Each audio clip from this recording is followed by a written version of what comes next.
Most of us को शुरू हुए 10 साल हो चुके हैं, जिसमें टोटल 6 लाइव एक्शन प्रोजेक्ट्स हैं। Godzilla, Kong Skull Island, Godzilla king of the monster, Godzilla versus Kong, monarch, legacy of the monsters और गॉडजिला एक्स कॉन्ग। अभी ये लिस्ट तो ज्यादा बड़ा नहीं है, लेकिन इस यूनिवर्स का टाइमलाइन इन मॉन्स्टर्स की जैसे ही जाइगेंटिक और कॉम्प्लिकेटेड है। मॉस्ट ऑफ अस का स्टोरी स्टार्ट होता है हजारों साल पहले हॉलो अर्थ पर। और मॉन्स्टर्स के लिए ये एक अलग ही दुनिया थी, लेकिन ऐसा भी नहीं था कि मॉन्स्टर्स सरफेस वर्ल्ड पर कभी नहीं जाते थे, पर ज्यादातर टाइम वो हॉलो अर्थ पर ही रहना पसंद करते थे, क्योंकि उस टाइम के हिसाब से हॉलो अर्थ सरफेस वर्ल्ड से भी ज्यादा स्टेबल था। मतलब इन मॉन्स्टर्स के लिए हॉलो अर्थ पर ही रहने लायक एनवायरनमेंट था। और दूसरी चीज है हॉलो अर्थ का रेडिएशन, जो इन मॉन्स्टर्स के लिए पावर सोर्स का काम करते हैं। और ऐसा ही कुछ मानना है हॉलो अर्थ के रिसर्चर्स और साइंटिस्ट का। उनके हिसाब से एंशिएंट टाइम में दो बहुत ही जाइगेंटिक मॉन्स्टर बैटल हुए थे। पहला बैटल जब एक एक्स्ट्रा टेरेस्ट्रियल 3-हेडेड ड्रैगन अर्थ पर अपने डोमिनेशन के लिए आता है, ताकि अर्थ के दूसरे स्पीसीज उसे अपना किंग मान सके। लेकिन गॉडजिला, मोथरा और अर्थ के दूसरे टाइटन्स मिलकर उस 3-हेडेड ड्रैगन को एक आइस क्यूब के अंदर कैद कर देते हैं। दूसरे इवेंट का नाम था द ग्रेट टाइटन वॉर। ये बैटल हुआ था गॉडजिला और कॉन्ग के एंसेस्टर्स के बीच, जिस बैटल के आखिर में अर्थ को मिलता अपना नया प्रोटेक्टर, एक नया किंग ऑफ द मॉन्स्टर। और इस बैटल के आखिर में कुछ ऐसा ही होता है, कॉन्ग्स गॉडजिलास के आगे हार जाते हैं, जिनमें से कुछ हॉलो अर्थ पर ही रहते हैं, लेकिन कुछ पहुंचते हैं surface world, specifically skull island. लेकिन सिर्फ कॉन्ग ही नहीं थे जो सरफेस वर्ल्ड पर आते हैं। हॉलो अर्थ के बहुत सारे टाइटन्स सरफेस वर्ल्ड पर आते हैं, लेकिन वो किंग ऑफ द मॉन्स्टर के ऑर्डर से सरफेस वर्ल्ड पर पनप रहे दूसरे स्पीसीज से अलग होकर हाइबरनेट करते रहते हैं। लेकिन इन जाइगेंटिक मॉन्स्टर्स को छुपना कहाँ आता था। वर्ल्ड वॉर के आखिरी कुछ सालों में बिल रैंडा नाम का एक क्राइटोपोलॉजिस्ट, मतलब जो वॉरशिप्स के बीच सिक्योर कम्युनिकेशन करवाता है, ऐसा एक बंदा उस टाइम पे यूएस आर्मी के नेवल शिप में काम कर रहा था कि तभी एक आयरन ड्रैगन उस शिप के ऊपर अटैक कर देता है। सब मर जाते हैं, लेकिन बिल किसी तरह बच जाता है। और तब से लेकर उसके लाइफ का मोटिव बन जाता है इन टाइटन्स के एक्सिस्टेंस को प्रूव करना। साल गुजरते हैं और फिर 1954 में यूएस आर्मी के एक न्यूक्लियर सबमरीन समंदर के गहराइयों में एक ऐसे टाइटन के एक्सिस्टेंस को प्रूव करता है जिसे कुछ एंशिएंट सिविलाइजेशन बुलाते हैं king of the monster, Godzilla. अपने हाइबरनेशन से उठने के बाद गॉडजिला को चाहिए था बहुत सारा रेडिएशन, जो उसे मिलता है उन सबमरीन्स के न्यूक्लियर बॉम्ब से। गॉडजिला अभी उन सबमरीन्स को डिस्ट्रॉय करके रेडिएशंस को कंज्यूम करने लगता है, लेकिन आर्मी को उसका पता चल जाता है, जिसके बाद वो उसके ऊपर बहुत सारे न्यूक्लियर बॉम्ब से अटैक करते हैं, जिससे गॉडजिला को बहुत फायदा मिलता है और वो पहले से भी ज्यादा पावरफुल बन जाता है। ये सारा इन्फॉर्मेशन आर्मी के पास भी मौजूद था, क्योंकि वो अभी उस मॉन्स्टर के ऊपर अपना नजर गड़ाए रखे थे। इस बीच गवर्नमेंट एक इंडिपेंडेंट रिसर्च बॉडी को स्टैब्लिश करते हैं, जिसका नाम होता है मोनार्क, और इसके हेड होते हैं बिल रैंडा, कीको म्यूरा और ली शॉ,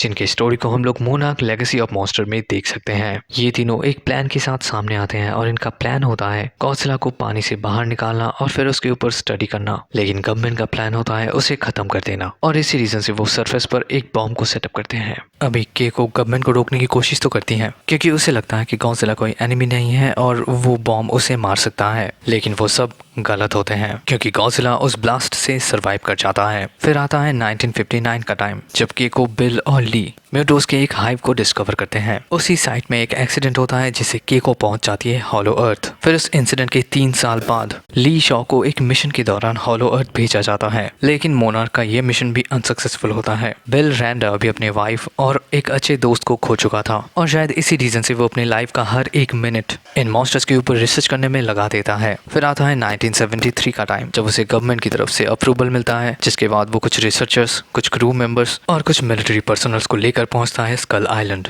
जहां से शुरू होता है कॉन्ग स्कल आइलैंड का स्टोरी। बिल रैंडा का इधर पे डेथ हो जाता है, और फिर 1983 में ली शॉ हॉलो अर्थ से वापस आ जाता है। 20 सालों के लिए वो मिसिंग था, और इन 20 सालों में उसका एज भी नहीं बढ़ता है। साइंटिस्ट के हिसाब से वो हॉलो अर्थ पर बस कुछ ही घंटों के लिए था, लेकिन टाइम हॉलो अर्थ पर अलग तरीके से काम करता है। स्कल आइलैंड और बिल रैंडा के इस इंसिडेंट के बाद मोनार्क डिसाइड करता है कि मॉन्स्टर्स के इस एग्जिस्टेंस को वो सारी दुनिया से छुपा कर रखेंगे। लेकिन 2014 में सब कुछ बदल जाता है, जब दो म्यूटोस एक न्यूक्लियर फैसिलिटी को डिस्ट्रॉय कर देते हैं, और तभी गॉडजिला उन्हें रोकने के लिए सामने आता है। इस इवेंट को हम लोग 2014 के गॉडजिला फिल्म में भी देख सकते हैं। गॉडजिला और आर्मी मिलकर म्यूटोस और उनके प्लान्स को डिस्ट्रॉय कर देते हैं, लेकिन इस मॉन्स्टर बैटल में सैन फ्रांसिस्को पूरी तरीके से डिस्ट्रॉय हो जाता है। लोग मारे जाते हैं, कुछ अपनों को खो देते हैं। ऐसे में एक फैमिली होता है कीको की ग्रैंड डॉटर कीट का, जो अपने गर्लफ्रेंड को खो देती है, और इसी दौरान डॉक्टर एमा रसल भी अपने बेटे को खो देती हैं। ये ट्रॉमेटिक एक्सपीरियंस उन मॉन्स्टर्स को लेकर उसके थॉट्स को बदल देते हैं। सैन फ्रांसिस्को के उस बैटल के बाद कीट का फादर हिरोशी भी कहीं पर चला जाता है, लेकिन कीट को ये जानना है कि उसके फादर के साथ क्या हुआ है। जिस छानबीन में उसे पता चलता है कि उसके फादर मोनार्क मोनार्क के लिए ही काम करते थे। ली शॉ के टच में थे और सरफेस वर्ल्ड पर रह रहे बहुत सारे मॉन्स्टर्स का लोकेशन भी उनके पास था। तो और क्या चाहिए एक एडवेंचर पर निकलने के लिए। लेकिन इस जर्नी के आखिरी पड़ाव में ये पहुंचते हैं हॉलो अर्थ, जहाँ पे वो अपनी टीम के दूसरे मेंबर्स के साथ यूनाइट होते हैं और केट को वहीं पर मिलता है अपना ग्रैंड मदर केको। हॉलो अर्थ से निकलते टाइम ली उनसे बिछड़ जाते हैं और फिर वो वापस आते हैं सरफेस वर्ल्ड के स्कल आइलैंड पर, जहाँ पे दिखाया जाता है कॉन्ग इस आइलैंड के एटमॉस्फेयर पर बहुत ही ज्यादा गुस्सा है। केको, केट और बाकी का टीम 2017 में लौटते हैं। अभी इसके आगे का स्टोरी शायद हम लोगों को मोनार्क सीजन 2 में देखने मिलेगा। लेकिन मॉन्स्टरवर्स का नेक्स्ट बड़ा इवेंट होता है 2019 में, जब डॉक्टर एमा रसल दुनिया के सारे काइजूस को जगाने का प्लान बनाते हैं, क्योंकि अभी के टाइम पे उन्हें लगता था कि वो टाइटन्स दुनिया को बेहतर बना सकता है। लेकिन बहुत जल्द वो अपने इस डिसीजन से रिग्रेट करने लगती हैं, क्योंकि वो जिस मॉन्स्टर को सबसे पहले जगाती हैं वो होता है किंग गिडोरा, जिसका मोटिव ही होता है अर्थ को कॉन्कर करना। लेकिन गॉडजिला उस ओवर पावर काइजू को डिफीट करता है और बनता है किंग ऑफ द मॉन्स्टर। और यही वो टाइम होता है जब ह्यूमैनिटी उसे अपना प्रोटेक्टर मान लेते हैं। इस बीच एपिक साइबरनेटिक्स गिडोरा के स्केलेटन के ऊपर रिसर्च करते हैं और फिर 2024 में वो एडवांस न्यूरोलिंक टेक्नोलॉजी को इन्वेंट करते हैं, जो टेलीपैथिकली गिडोरा के स्केलेटन के अंदर से एक जायगेंटिक रोबोट को कंट्रोल करने का पावर रखता है। इस दौरान कुछ लोगों को लगता है कि पावर्स ह्यूमंस के हाथों ही रहना चाहिए, तो इसी रीजन से वो गिडोरा के स्केलेटन की मदद से एक मेगा गॉडजिला को बिल्ड करते हैं। वहीं दूसरी तरफ मोनार्क के साइंटिस्ट स्कल आइलैंड के खराब हालत की वजह से वो कॉन्ग को उधर से निकाल लेते हैं। लेकिन गॉडजिला को कॉन्ग के बारे में पता चल जाता है और वो उसके ऊपर अटैक कर देता है। कॉन्ग उस अटैक को सर्वाइव कर जाता है और फिर पहुंचता है हॉलो अर्थ, जहां से कॉन्ग को अपना बैटल एक्स मिलता है और फिर शुरू होता है और एक रीमैच, जिसमें गॉडजिला खुद को फिर से प्रूव कर देता है कि वही है किंग ऑफ द मॉन्स्टर। लेकिन जब ह्यूमंस का क्रिएशन मेगा गॉडजिला ह्यूमंस के ही अगेंस्ट चले जाता है, तब कॉन्ग और गॉडजिला टीम अप करते हैं, उसे हराते हैं और फिर ये दोनों अपने अपने रास्ते चले जाते हैं। जब ये दोनों अपने अपने दुनिया में खुश रहते हैं, तब मोनार्क के साइंटिस्ट को हॉलो अर्थ से एक सिग्नल मिलता है। इन्वेस्टिगेशन के बाद उन साइंटिस्ट को ये पता चलता है कि